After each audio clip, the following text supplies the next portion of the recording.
It has been a great experience for us to work very closely with the colleagues at the UAB, the Activities Center at the UAB, to organize this conference.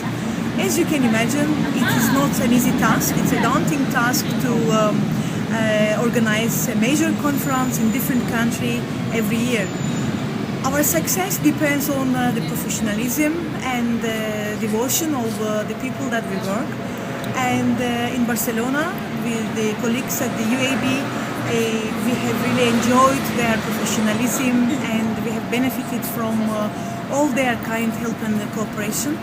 And we would like to come back again and organize more activities with them. Since yesterday, we have been experiencing really excellent organization here at the Casa Convalescència, and our delegates are very happy. And the Ifabs 2016 Barcelona has been another huge success, thanks to the team of the UAB, particularly Alexandra, Merce, and Anna, that made our conference a huge success and contributed greatly to this excellent organization. Thank you.